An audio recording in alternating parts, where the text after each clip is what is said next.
Hello everyone, welcome back to my blog. আমি আজ তোমাদের দেখাবো আমরা কোথা থেকে কচুর শাক। আমরা কিন্তু বাজার থেকে কিনে নিয়ে আসি না, কারণ আমার দিদার কাছে যেটাই আবদার করি সেটাই উনি কোথা থেকে না কোথা থেকে এনে দেবে। তাই সোজা চলে গেছিলাম মামার বাড়ি। আমার মামা বাড়িটা ছিল পাশেই, যার জন্য সকাল সকাল চলে আসি। গিয়ে বলি কচুর শাক খেতে ইচ্ছা করছে, তাই দিদা পাশের বাড়ি থেকে কচুর শাকটা এনে দেয়। ওই বাড়িতে কেউ ছিল না, যার জন্য পুরো উঠানটায় একদম কচুতে ভরে গেছে।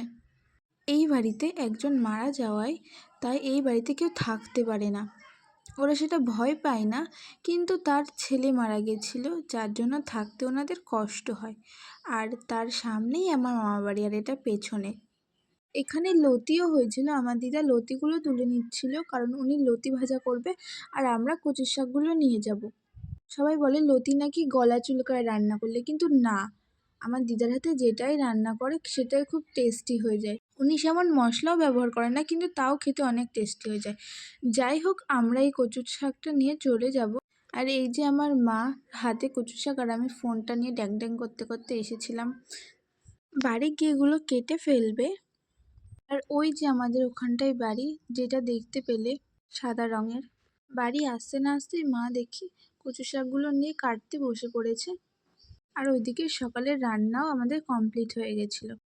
মা বলে কচু শাক খেলে নাকি রক্ত পরিষ্কার হয়। জানি না এটা কতটা ঠিক না ভুল, কিন্তু কিছু কথা আমি ওনাদের শুনি। মাকে বলেছিলাম বাদাম দিয়ে তাহলে কচু শাকটা করো, কিন্তু মা করেনি, এমনি করে থুয়ে দিয়েছে। কিন্তু আগে যখন খেতাম আমি বাদাম দিয়েই খেতাম, বাদামগুলো মুখে পড়লে বেশ ভালো লাগতো খেতে। যাই হোক গাইস, তোমরা কে কে খেয়েছো কচুর শাক আমাকে কমেন্ট করো। অনেকে তো ইলিশ মাছের মাথা দিয়ে কচু শাক রান্না করে, ওটা আরও বেশি টেস্টি হয়।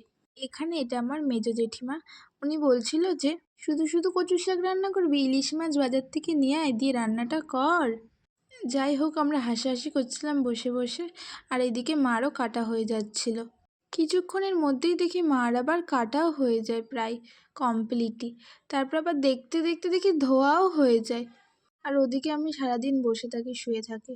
আর এখানে রান্না হচ্ছিল কচুর শাক, আর ওইদিকে রান্না প্রায়ই হয়ে গেছিল। মাছের তরকারিও কমপ্লিট, আর ওইদিকে ভাতও হয়ে গেছে। আর এখানে উনি কচু শাক রান্না করতে করতে গল্প করছিল এই পাশ দিয়ে, আর ওই পাশ দিয়ে আমার আর একটা সেজো জেঠি, সেও রান্না করতে করতে গল্প করছিল। শুধু দুদিকে দেওয়াল তোলা, এটাই যা। আমি চলে গেছিলাম ছাদে আমাদের চারিপাশটা দেখাতে। তখন প্রায় বেজে গেছিল 4টে।